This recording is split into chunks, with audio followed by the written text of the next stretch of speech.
My dad gave my college fund to my brother's wedding, so I sent him the invitation he deserved. CHP2R1. The golden SO and the autumn sun slanted through the blinds of my cramped apartment, casting amber stripes across the stack of textbooks on my desk. I'd been up since 5, working on assignments before my shift at the coffee shop downtown. My phone buzzed with a message from Mum. Family dinner tonight. Dad's announcement, please be there. I stared at the screen, thumb hovering over the reply button.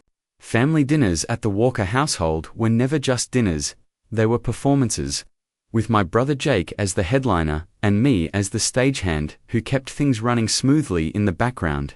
My name is Ethan Walker. I'm 21, with perpetually messy chestnut hair that refuses to cooperate no matter how much I try, sharp cheekbones I inherited from my grandmother, and what my high school English teacher once called observant blue eyes.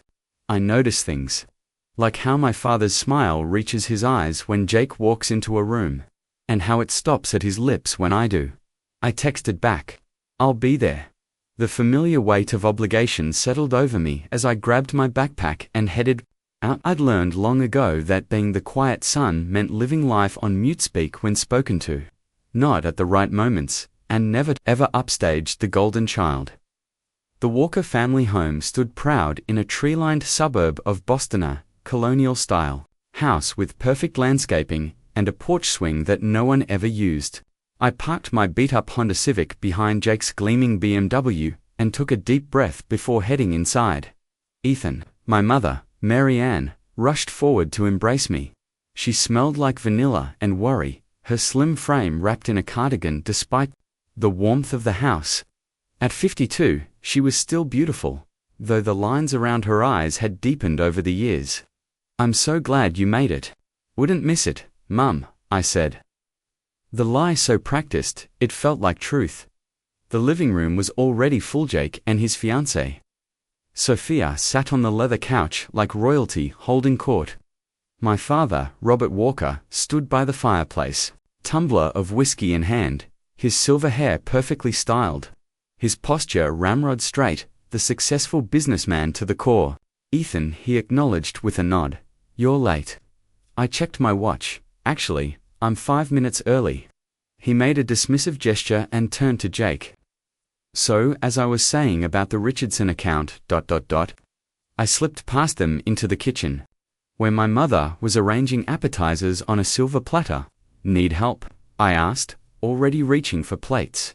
Her smile was grateful, but strained. Thank you, honey. How's school? Good. I'm on track for Dean's List this semester. That's wonderful, she lowered her voice. I told your father. He was, well, you know he's proud in his own way. I nodded, not trusting myself to speak. Dad's own way of showing pride in my accomplishments usually involved changing the subject to Jake's latest triumph.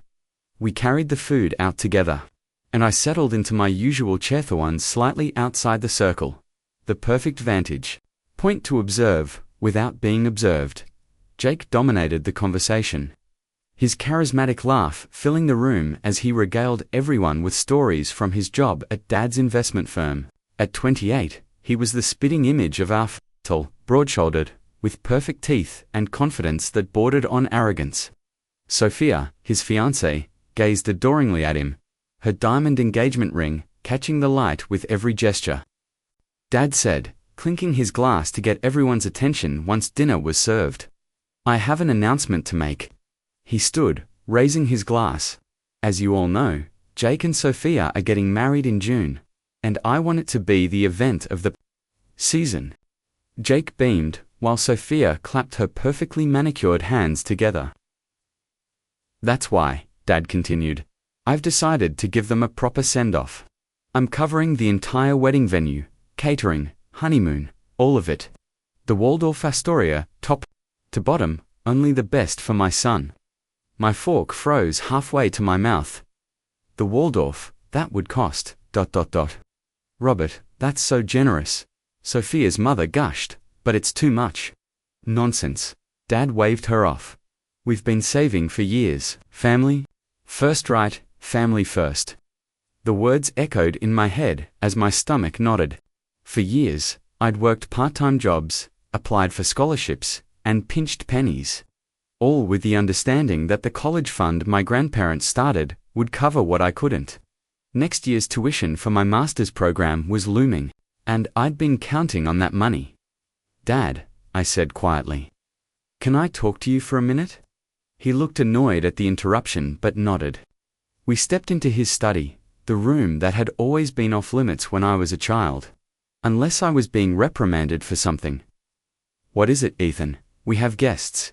"The wedding," I said, keeping my voice level. "You're paying for all of it?" "Yes." His eyes narrowed. "Is that a problem?"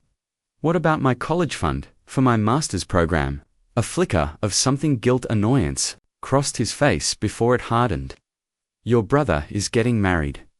This is a once-in-a-lifetime event. And my education isn't." Dad sighed, the sound heavy with impatience. "Look, Jake needs this. The connections from this wedding alone will set him up for life. You're smart, you'll figure something out. Take out loans like everyone else. The money from Grandma and Grandpa was specifically set aside for our education," I pressed. "Half for Jake, half for me. That was always the agreement. Plans change." He straightened his tie, a nervous habit when he's uncomfortable. "Jake used his portion for his MBA. You decided on that state school scholarship. This is what's left." "What's left is still mine," I said, my voice finally betraying my emotion. "They wanted me to have it." Dad's expression shuttered completely. "I'm the executor of their estate, and I'm making the decision that benefits this family most. Jake's wedding will put the Walker name on the map in circles that matter, and I don't matter." The silence that followed was answer enough. "We're done here," he finally said. "Don't make a scene in front of Sophia's family." I stood there, the walls of the study closing in, as the weight of my father's choice pressed down on me. In that moment, I saw with perfect clarity what I'd always known but never fully accepted. I would always be second best. An afterthought, the insurance child they had in case the first one didn't work out. I returned to the dinner table. A strange calm settling over me. I smiled, made appropriate small talk, and even congratulated Jake and Sophia again. But inside, something fundamental had shifted. A decision was forming, crystallizing with each passing minute. I wouldn't fight, I wouldn't scream, I wouldn't beg. I would simply respond as I drove home that night. The streets blurring through unexpected tears, I knew what I had to do. It wouldn't be revenge, at least, not the kind that burns fast and leaves nothing but ashes. It would be something else. Something lasting, something true. Because sometimes, the most powerful statement isn't made with a shout, but with a carefully crafted invitation. If you're watching this and you've ever felt invisible in your own family, know that you're not alone. This is Ethan's story, but it might also be yours. Subscribe to follow this journey, because what happens next changed everything. Not just for Ethan, but for the entire Walker family. And trust me, you don't want to miss the invitation that finally made Robert Walker see his younger son for who he truly was. Chapter 2. The AWAKNAGE of the morning, after the dinner. I woke up with swollen eyes and a clarity I'd never experienced before. My studio apartment all I could afford while working, and studying felt different somehow. Smaller, yet more like mine than ever before. I made coffee and sat by the window, watching the city come alive as commuters rushed to work and students hurried to morning classes. For the first time in my life, I allowed myself to really feel the anger simmering beneath my skin. Not the quick flares of irritation I'd always swallowed down, but the deep, banked coals of a lifetime of being second-best. My phone buzzed with a text from my mother. "Are you okay? I'm worried about you." I stared at the message for a long time before responding. "I'm fine. Just thinking about things." 3 dots appeared, disappeared, appeared again. Finally, I didn't know about the money until last night. "I'm so sorry, Ethan." Of course she didn't. Dad made financial decisions unilaterally, presenting them as fait accompli. Mum's role was to nod and support, just like mine. "It's not your fault." I texted back, though we both knew that in some ways, It was. Her silence over the years had been its own kind of statement. I set my phone down and opened my laptop. The master's program I'd been planning to attend would cost $45,000 per year. Without the college fund, there was no way I could afford it not. Without crippling debt that would follow me for decades, a knock at my door pulled me from my calculations.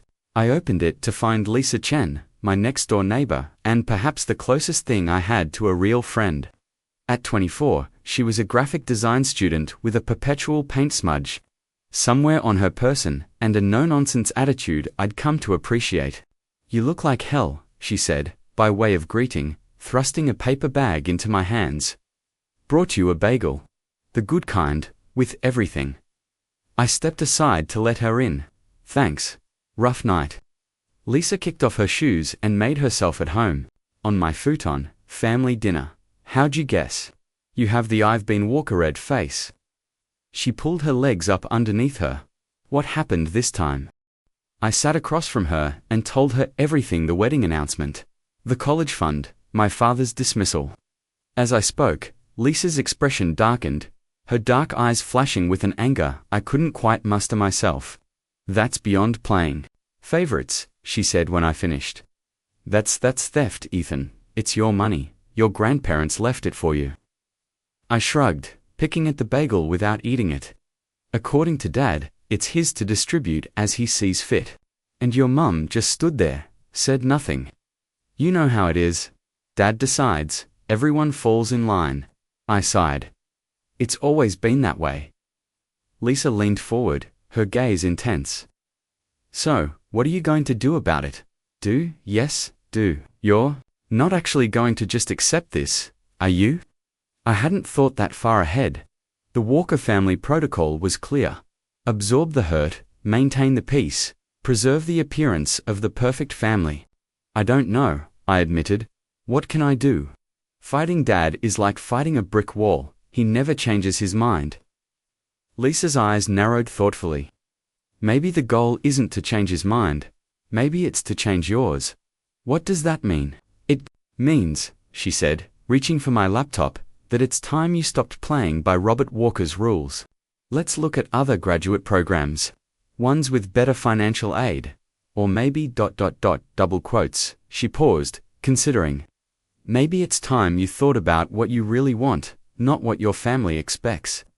I stared at her, a strange feeling unfurling in my chest. I've never not done what was expected. "And how's that working out for you?" The question hung in the air between us, challenging and unavoidable. Over the next few weeks, I threw myself into research. Alternative programs, scholarships, grants, anything that might make my education possible without the fund I'd been counting on. But each avenue led to the same conclusion: without substantial financial help, my plans were unattainable. Meanwhile, Jake and Sophia's wedding plans dominated every family conversation. The venue was secured: the grand ballroom at the Waldorf Astoria. With its crystal chandeliers and marble columns, the guest list had swelled to over 300 people. The floral arrangements alone cost more than my rent for 6 months. Each new detail was like salt in a wound I hadn't known was there until it was torn wide open. One evening, as I was leaving the coffee shop after a double shift, my phone rang. Jake's name flashed on the screen. I almost didn't answer, but some lingering sense of familial duty made me swipe to accept. "Hey, little brother." Jake's voice boomed through the speaker. "Got a minute?" "Sure," I said, stopping on the sidewalk as people flowed around me. "What's up? Just checking in. Haven't heard from you since the dinner." A pause. "Dad mentioned you were upset about something?" The casual way he referenced it, something as if my entire future hadn't just been sacrificed for his perfect day, made something snap inside me. "Did he tell you what that something was?" I asked, my voice unnaturally calm. "Not really. Something about money for school." Jake sounded distracted. "Look, I'm sure Dad will help you out if you really need it. He's always taken care of us." "He's always taken care of you," I corrected. "There's a difference." A beat of silence. "That's supposed to mean..." I closed my eyes, suddenly exhausted. "Nothing. Forget it." Congratulations on the wedding plans. Thanks, man. Actually, that's partly why I called. I wanted to ask if you'd be one of my groomsmen. Not best man, that's going to be Trevor from college, but still in the party. Not even best man, of course. Trevor, who Jake had known for 5 years, trumped his brother of 21 years. I'd be honored, I heard myself say. The words automatic, scripted. Great. Sophia will be thrilled. She's got this whole color scheme thing going on. He chuckled. Oh, and the bachelor party is going to be epic. Vegas baby dad's hooking us up with a suite at the Bellagio. More money, more extravagance, more Jake. Sounds amazing, I said. Listen, I've got to go. Early class tomorrow. Sure, we should grab a beer soon, catch up properly. Definitely, I agreed, knowing it wouldn't happen. It never did. After hanging up, I stood on the sidewalk for a long time, people rushing past me in both directions. The city hummed with live traffic conversation, music spilling from open restaurant doors, but I felt strangely disconnected from it all. As if I were watching myself from a distance. That night, I couldn't sleep. I lay awake, staring at the ceiling, replaying years of similar conversations, similar disappointments. The pattern was so clear now. Jake asks, Dad gives. Ethan works, Ethan waits, Ethan understands, but I didn't understand. Not anymore. At 3 a.m., I got up and opened my laptop. Instead of searching for scholarships or alternative programs, I opened a new document and began to type. Not a plea or a complaint, but something else entirely, an invitation. The words flowed easily, each one a small liberation. By the time dawn broke, painting my small apartment in shades of pink and gold, I had finished. I read it over once, twice, then clicked print. The paper that emerged from my printer looked ordinary in us cream-colored. High-quality stock I'd splurged on for resume printing. But what it contained was anything but ordinary. It was the first, truly honest thing I'd ever created. I slipped it into an envelope, addressed it carefully, and set it aside. Not yet, I thought, but soon. First, there were preparations to make. Chapter 3. The DSISOI. The weeks leading up to Jake's wedding were a blur of activity, none of it mine. My mother called daily with updates about flower arrangements, seating, charts, and cake tastings. My father texted only when he needed something. Tux fitting Tuesday. Be there. 3 p.m. sharp. I went through the motions, showing up when and where I was told. Smiling appropriately, offering bland opinions when asked. But inside, I was changing, cell by cell, into someone who was done being invisible. Lisa noticed. First, we were studying together in my apartment, textbooks and empty takeout containers scattered across the floor, when she looked up and tilted her head. There's something different about you, she said, narrowing her eyes. Can't put my finger on it. I shrugged, highlighting a passage in my economics textbook. New haircut. No, she said slowly. It's something else. You're, I don't know, calmer, but not in a good way. Like calm before the storm. I met her gaze. Maybe there's a storm coming. Lisa set down her pencil. Ethan, what are you planning? Nothing drastic, I assured her. Just ... a response. To your dad, the money. I nodded. Want to tell me about it? I hesitated. Part of me wanted to share the invitation, to have someone validate that what I was doing wasn't petty or cruel, but necessary. But another part wanted to keep it close, protected. Not yet, I finally said, but soon. Lisa studied me for a moment longer, then nodded. Okay. But remember, I'm here, whatever you need. Her unconditional support was still something I was getting. Used to this friendship that asked nothing in return. That simply existed because she chose it to. The bachelor party in Vegas came and went. I declined to attend, citing finals I couldn't miss. It wasn't entirely a lie, did have exams, but I could have rescheduled if I'd wanted to. Jake seemed relieved when I bowed out, though he made the appropriate noises about missing me. Then came the rehearsal dinner, A lavish affair at one of Boston's most exclusive restaurants. I sat at the far end of the table, watching my father hold court. His arm draped proudly over Jake's shoulders as he regaled Sophia's family with stories of Jake's childhood accomplishments. Not once did he mention me. Though I sat not 20 feet away, my mother noticed. I caught her glance, the apology in her eyes, the slight shake of her head, her way of saying, "Just let it go. That's just how he is." But that was the thing. It didn't have to be how he was. It was a choice, made day after day, year after year, after dinner, as guests mingled over coffee and dessert. My mother found me on the restaurant's terrace, staring out at the city lights. "It's a beautiful night," she said, standing beside me. "It is." She hesitated, then placed a hand on my arm. "Ethan, about the college fund. I've been thinking. I have some savings of my own, not much, but don't," I interrupted gently. "Appreciate it, Mum, but that's not the solution. But your master's program, I'll figure it out." She studied my face, worry creasing her brow. "You've been so quiet lately. More than usual, I mean, are you really okay?" For a moment, I considered telling her everything about the invitation, about the decision I'd made. But I knew my mother. She would try to fix it, to smooth things over, to maintain the peace, as she always had. "I'm fine," I said instead. "Just focused on finals."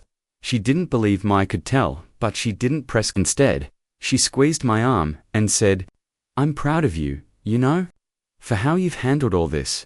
You've always been so, understanding." The word struck me like a physical blow. Understanding. Was that how she saw my years of quiet acceptance? My careful navigation around my father's favoritism? My constant effort to take up less space, want less, need less? "I'm not sure that's a good thing anymore," I said quietly. She looked startled. "What do you mean?" "Maybe understanding isn't what's needed here. Maybe what's needed is for someone to finally say, enough." My mother's face paled slightly. "Ethan, please don't cause a scene, not with the wedding so close." And there it was, her first concern wasn't for me or my feelings, but for the appearance of family harmony for Jake's perfect day. "Don't worry," I said, my voice steady. "I won't ruin Jake's wedding." Relief washed over her face. "Thank you, honey. I know this is hard, but I need to get going," I cut in. "Early shift tomorrow." I kissed her cheek and left before she could say more, threading my way through the crowd without saying goodbye to anyone else. As I passed the main table, I caught my father's eye. For a brief moment, our gazes locked, and something passed between us, a question from him, perhaps sensing the change in me, and from me, a promise. This wasn't over. The next morning, I called in sick to the coffee shop for the first time in 2 years. Instead of going to work, I went to the bank and emptied my savings account. $7,243.18. Every penny I'd managed to set aside while working and studying. Not enough for grad school, but enough for what I needed to do next. Then I went to the registrar's office at my university and officially deferred my enrollment in the master's program.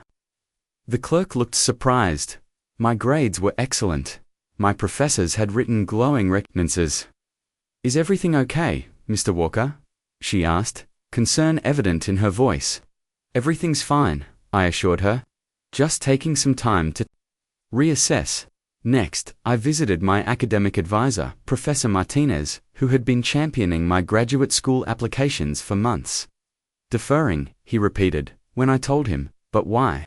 You're one of our strongest candidates." I explained the situation with my college fund, trying to keep emotion out of my voice. But Professor Martinez was too perceptive. He removed his glasses, polishing them with the edge of his shirt as he searched for words. "That's extremely disappointing to hear. But deferral isn't your only option. There are additional scholarships, assistantships. I've looked into all of that," I said, "and I'll continue to. But right now, I need to step back, just for a while." He studied me, his dark eyes thoughtful. "This isn't just about money, is it?" I hesitated, then shook my head. "May I ask what else it's about?" "Self-respect. I said simply. Professor Martinez nodded slowly, as if I'd confirmed something he'd already suspected. I understand, but remember, Ethan, the door is always open here. Your talent and work ethic are rare. When you're ready to return, let me know. His faith in me, so different from my father's dismissal, brought a lump to my throat. Thank you. I will. My final stop was a small print shop in Cambridge, where I handed over the invitation I'd created. The clerk raised an eyebrow at my specifications, but asked no questions as she processed my order. Rush job, she asked? Yes, please, I need it by tomorrow. She named a price steep, but worth it. I paid in cash. It'll be ready by noon, she promised, as I stepped back onto the street.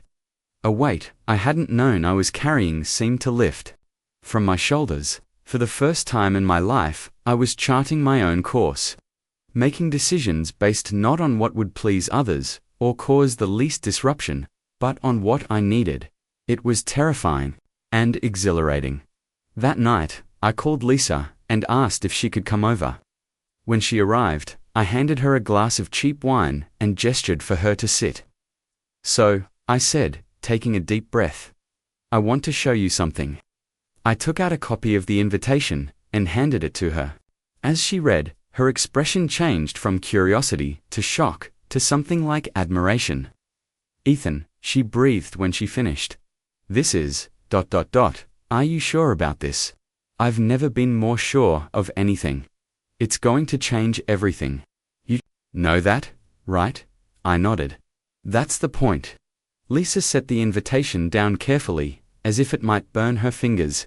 When the day after tomorrow, after the wedding. She reached for my hand, her grip firm and steady.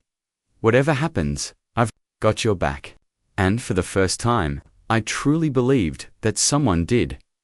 Chapter 4. The WIDDING, the day of Jake and Sophia's wedding, dawned bright and clear. The kind of perfect June day that seemed custom-ordered for the occasion. I stood in front of my mirror, adjusting the bow tie of my rented tux, trying to recognize the person staring back at me. My phone buzzed with a text. From my mother. Don't forget boutonnieres at the church. 1 p.m. Dad's anxious, so please, be on time. I texted back a thumbs-up emoji and slipped the phone into my pocket. Then I picked up the envelope sitting on my dresser, the one containing the invitation that had come back from the print shop, now professionally produced on heavy cardstock with embossed lettering.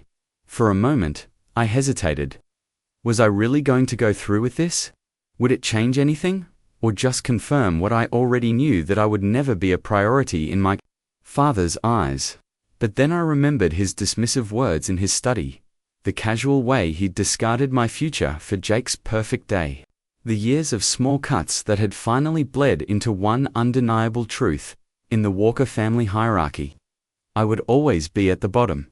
I tucked the envelope into my inside jacket pocket, where it sat like a weight against my heart, and headed out to play my part one last time. The church was a historic Episcopal building in downtown Boston, its stone facade and stained glass windows providing the perfect backdrop for the society wedding of the year. I arrived exactly on time, slipping in through the side entrance as instructed. The groomsmen were gathered in a small anteroom, already half drunk on expensive scotch and their own importance. Jake stood in the center of them, resplendent in his designer tux, his golden hair perfectly styled, his smile dazzling. Ethan, he called when he saw me. There you are. Thought you might have gotten cold feet about walking down the aisle. The other groomsmen laughed, although the joke made little sense. I forced a smile, wouldn't miss it. Jake pulled me into a quick cologne-scented hug, then turned back to his friends. I took my boutonniere from the coordinator and pinned it on, then found a quiet corner to wait until we were called to take our places. My father burst in a few minutes later, his face flushed with excitement and pride. There's my boy, he exclaimed, making a beeline for Jake. The man of the hour. He clapped Jake on the shoulders, his eyes shining with unshed tears. I am so proud of you, son, so proud. Jake beamed back at him. Thanks, Dad, for everything. This day, it's perfect because of you and Mum. Only the best for you, always. I watched this exchange from my corner, invisible, as always. My father hadn't even noticed I was there. The coordinator poked her head in. 5 minutes, gentlemen. There was a flurry of last-minute adjustments, straightening ties, smoothing lapels, tucking away flask, and then we were lining up to process into the sanctuary. As the youngest groomsman, I was positioned first in line, which meant I would walk down the aisle before the others. Just as we were about to start, my father finally noticed me. "Ethan," he said, looking me up and down with a critical eye. "Straighten your tie. And try to smile. For God's sake, this is a happy occasion." "Sir," I said automatically. He gave a short nod and took his place next to my mother in the front pew. The music swelled, the doors opened, and I began my walk down the aisle. The church was packed with over 300 guests, business associates, college friends, distant relatives, and Boston's elite. The flowers alone must have cost thousands. Roses and orchids cascaded from every surface, their sweet scent almost overwhelming in the closed space. I kept my eyes forward, my pace measured, my expression pleasant but neutral. The perfect groomsman, the perfect second son, playing my part flawlessly one last time. The ceremony itself was long and traditional. Sophia was beautiful in her designer gown, her veil trailing behind her like a cloud. Jake looked at her with genuine love in his eyes as they exchanged vows, standing there, watching my brother promise forever to the woman he loved. Surrounded by opulence that had come at the expense of my future, I felt strangely calm. Not angry, not bitter, just certain. Certain that what I planned to do was necessary, not just for me, but for all of us, because the truth was, the dynamics in our family weren't healthy for anyone, not even Jake.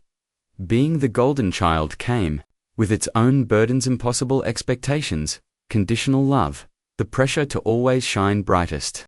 In his own way, he was as trapped as I was. After the ceremony came photos, endless combinations of family members and wedding party, arranged and rearranged against the backdrop of the church gardens. My father constantly adjusted positions, making sure Jake was always centered, always highlighted. "Ethan, step back a bit," he directed during one family shot. "You're blocking Jake's light." A metaphor for my entire life, wrapped up in one casual direction. The reception was held in the grand ballroom of the Waldorf Astoria, transformed into a fairy tale setting with cascading lights, more flowers, and tables laden with crystal and silver. A string quartet played as guests enjoyed cocktails and hors d'oeuvres that cost more per plate than I made in a day at the coffee shop. My seat at the head table was at the far end, next to Jake's college roommate, who was too busy trying to charm one of the bridesmaids to pay me any attention. I was grateful for the anonymity. It gave me time to observe, to take mental photographs of this day that represented so much the culmination of years of favoritism. The physical manifestation of my father's priorities. During dinner, there were toasts. My father stood first. Champagne, flute in hand, his voice resonating through the ballroom. When Jake was born, he began, "I knew he was destined for greatness." Even as a child, he showed such promise. Captain of the baseball team, student body president, the kind of son any father would be proud of. He went on for several minutes, detailing Jake's accomplishments, his perfect match and Sophia, the bright future ahead of them. Not once did he mention me. It was as if Jake were an only child, the sole focus of his paternal pride. I sipped my champagne and fingered the envelope in my pocket. Soon, I thought. Soon after dinner, came dancing. Jake and Sophia had their first dance too at last, spinning around the floor as guests wiped away tears at the beauty of it all. Then my father took Sophia for a spin while Jake danced with his new mother-in-law. I was standing by the bar when my mother appeared at my elbow. "You should be dancing," she said, her smile not quite reaching her eyes. "There are plenty of single girls here." "Not really in the mood," I replied. She studied me for a moment. "You've been so quiet today, just taking it all in." She touched my arm, I know it's been ... difficult, with your father, and the money. But try to be happy for your brother. I am happy for Jake, I said truthfully. He and Sophia love each other. That's worth celebrating. Relief softened her features. Yes, it is, she hesitated. Your father, he does love you, Ethan. He just doesn't always know how to show it. I looked at Horelli, looked at Harand, saw the years of making excuses, of smoothing over hurts, of pretending everything was fine when it wasn't. She had made herself small to accommodate my father's outsized personality and priorities, just as I had. Sometimes, I said gently, love isn't enough, Mom. Not if it comes with conditions. Before she could respond, the DJ announced it was time to cut the cake. We joined the crowd, gathering around the towering confections of white, fondant and delicate sugar flowers that must have cost more than my monthly rent. Jake and Sophia cut it together, laughing as they fed each other pieces, cameras flashing to capture the moment. I watched from a distance, nursing a whiskey I didn't really want. The envelope in my pocket seemed to grow heavier with each passing hour. As the night wore on, I fulfilled my duties dancing with Sophia's grandmother, helping an elderly uncle find the restroom, making appropriate small talk with guests who often had to ask who I was, despite the family resemblance between Jake and me. Oh, you're Jake's little brother, they would exclaim, as if solving a mystery. How wonderful for you to be part of his special day. Around midnight, as the party was in full swing, Jake found me by the terrace doors, loosened tie hanging around his neck, his face flushed with happiness and champagne. Hey, little brother, he said, slinging an arm around my shoulders. Having fun? It's a beautiful wedding, I replied honestly. You and Sophia look happy, we are. He grinned, then lowered his voice conspiratorially. Can you believe Dad? Dropped 150 grand on this thing, said it was worth every penny to see me settled properly. He shook his head in amazement. Wild, right?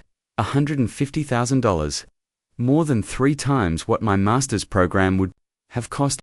The number hit me like a physical blow, but I kept my expression neutral. Very generous, I managed. Jake squeezed my shoulder. Hey, I've been meaning to say, I know things have always been a bit with Dad, but I appreciate you being here today, being cool about everything. I looked at my brother, really looked at him and wondered if he had any idea, if he ever thought about the disparity in how we were treated, or if he'd simply accepted it as the natural order of things. Jake, I said carefully, did you know Dad used my college fund to pay for this wedding? His arm dropped from my shoulder, his expression sobering slightly. He mentioned something about reallocating some investments. I didn't realize, ... He trailed off, then rallied. But hey, you've got scholarships and stuff, right? You always were the smart one. The smart one, as if intelligence were a consolation prize for not being the favorite. Right, I said. The smart one. Jake seemed to sense he'd said something wrong, but wasn't quite sure what. He glanced over his shoulder at the dance floor, where Sophia was laughing with her bridesmaids. I should get back, he said. But listen, when we get back from our honeymoon, let's grab that beer, okay? Really catch up. Sure, I said. That would be great. He gave me one more brotherly punch to the shoulder and disappeared back into the crowd. I watched him go, thinking about how easy it was for him to offer a beer as if it could bridge the chasm between our experiences. Slipped away from the reception shortly after that. No one noticed my father was busy networking with Sophia's uncle, a federal judge. My mother was chatting with the wedding planner about what a success the day had been. Jake and Sophia were surrounded by friends on the dance floor. I drove home in silence. The tuxedo suddenly itchy and constrictive. In my apartment, I carefully hung it up. It needed to be returned to the rental place in perfect condition to get my deposit back and changed into jeans and a t-shirt. Then I sat at my desk, took out the invitation, and slid it into the pre-addressed envelope. I added a first-class stamp, even though I planned to deliver it in person. It seemed important somehow that it be official, proper. Tomorrow, I thought. Tomorrow, everything changes. Chapter 5, The INVITATON, the morning after the wedding, dawned grey and drizzly, as if the weather itself was experiencing a hangover. I woke early, despite having tossed and turned most of the night. The envelope sat on my nightstand where I'd placed it before finally falling into fitful sleep. I showered and dressed with deliberate care. Dark jeans, a blue button-down shirt that my mother once said brought out my eyes, clean sneakers. Not formal, but not casual either. The clothes of someone who knew their own worth. My phone had several missed calls and texts, mostly from my mother, checking that I'd gotten home safely after leaving the reception early. I responded briefly, "All good. Talk soon." At 10 a.m., I picked up the envelope and headed out. The Walker family home would be quiet now. Jake and Sophia had left for their 3-week honeymoon in the Maldives, another extravagant gift from my father, and my parents would likely be sleeping in after the excitement of the wedding. The drive to the suburbs felt longer than usual, each familiar landmark seeming somehow changed, as if I were seeing everything through new eyes. In a way, I was. The Ethan who drove to the Walker family home that morning was not the same Ethan who had driven away from the family dinner weeks. I parked on the street rather than in the driveway. Small act of separation that felt significant. The house looked the same as always, imposing, perfectly maintained, a monument to my father's success and status. For a moment, I sat in my car, staring at the front door, the envelope in my hand. Was I really going to do this? Was it worth the inevitable fallout? Then I remembered my father's words. "Jake needs this. You're smart. You'll figure something out." As if my future were an afterthought, easily sacrificed. I got out of the car and walked up the brick pathway to the front door. Instead of using my key, I rang the doorbell, another small act of separation. Of boundary-setting. My mother answered. Still in her robe, her eyes widening in surprise. "Ethan, we weren't expecting you. Is everything okay?" "Everything's fine, Mum," I said, stepping inside when she moved back. "Is Dad here?" "In his study. He's a bit tired after yesterday, so I won't stay long," I assured her. "I just need to give him something." She glanced at the envelope in my hand, curiosity and a touch of apprehension crossing her face. "What is that?" "Just something I need to give him," I repeated gently. "Is it okay if I go up?" She hesitated, then nodded. "Of course, it's your home too." But it wasn't. Not really. It hadn't been for a long time. I climbed the familiar staircase to the second floor, where my father's study took up the corner room with the best views of the garden. The door was closed, as it usually was, a physical boundary between him and the rest of the household. Knocked. "Come in," he called, his voice carrying that note of impatience it always held when he was interrupted. I opened the door to find him at his desk, still in pajamas and a robe, reading glasses perched on his nose as he scrolled through something. On his iPad, the study looked exactly as it always had: dark wood, leather-bound books, photographs of Jake's achievements prominently displayed. None of me. He glanced up, surprise registering on his face. "Ethan, what are you doing here?" "I wanted to give you something," I said, stepping further into the room. In person, my father set down his iPad, his expression guarded. "If this is about the college fund again." "It's not," I interrupted, surprising both of us. I never interrupted my father, at least not directly. I held out the envelope. He stared at it for a moment before taking it, turning it over in his hands with a puzzled frown. "What is this?" "An invitation," I said simply. His frown deepened as he tore open the envelope and removed the card inside. It was beautifully done. The print shop had outdone themselves. Heavy cream cardstock with embossed black lettering. Elegant and formal. I watched his face as he read it, saw the confusion give way to understanding, and then to something else: shock, perhaps, or recognition. The invitation read, "Robert Walker is cordially invited to witness the graduation of Ethan James Walker from the Master's Program in Economics, Harvard University, May 15th, 2026, 2:00 p.m. RSVP, not necessary. Your absence has been noted in advance." My father looked up from the card, his face pale. "What is this supposed to mean?" It means I'm going to graduate. Dad, I said quietly. With or without your support. With or without your presence. With or without your college fund.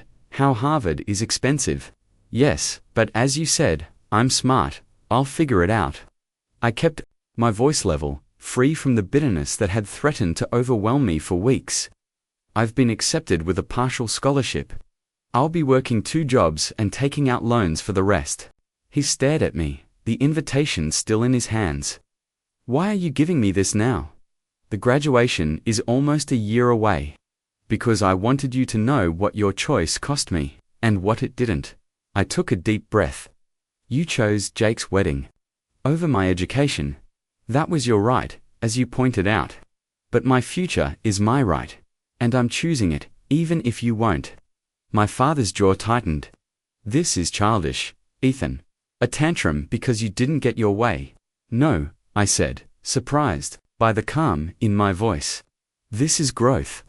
This is me finally understanding that I can't make you really see me as worth investing in. But I can see myself that way.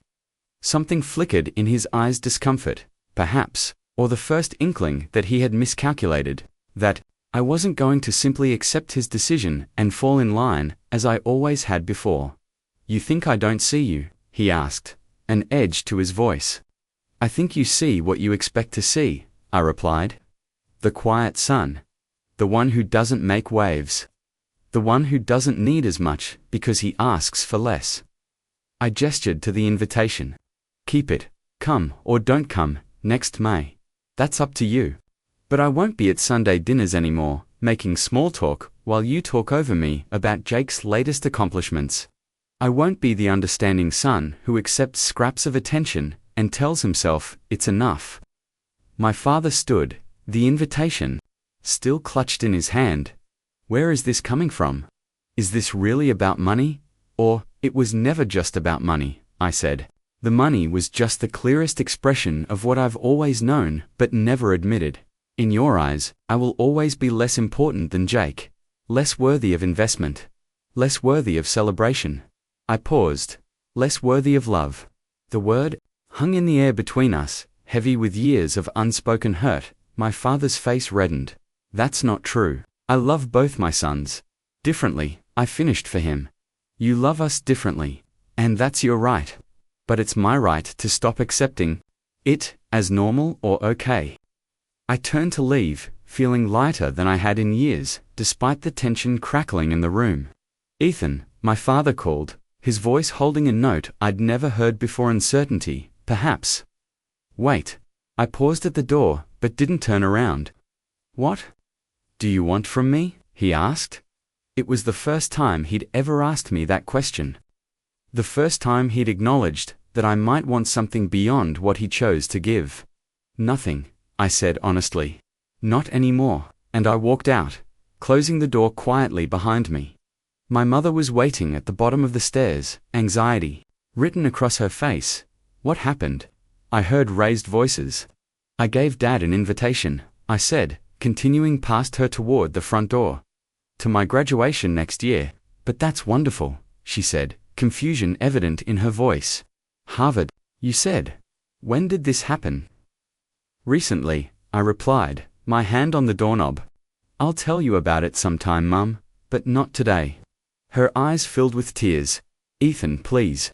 Whatever is happening between you and your father has been happening for 21 years, I finished gently. I'm just finally acknowledging it. I kissed her cheek. I love you, Mum. That hasn't changed, but some things need to. Outside, the drizzle had stopped, and weak sunshine was breaking through the clouds. I walked to my car without looking back, each step feeling like a reclamation of something essential I'd lost along the way: my voice, my worth, my future. As I drove away from the Walker family home, I didn't feel triumph or vindication, but something quieter and more profound: peace. The kind that comes from finally speaking your truth, regardless of whether it's heard or accepted.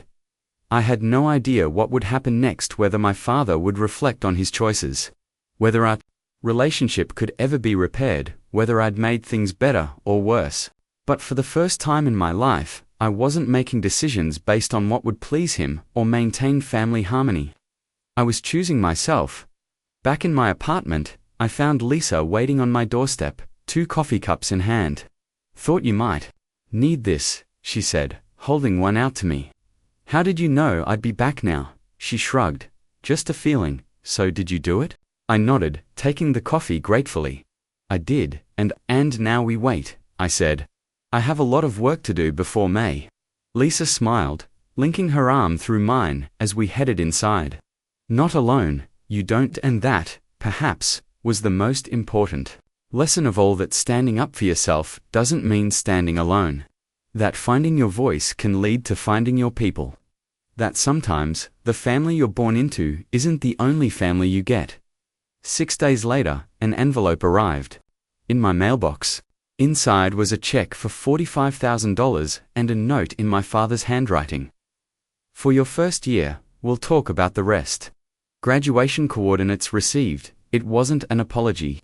It wasn't a promise of change. But it was an acknowledgement of first step on a long road we might, eventually, walk together. I put the check in my desk drawer.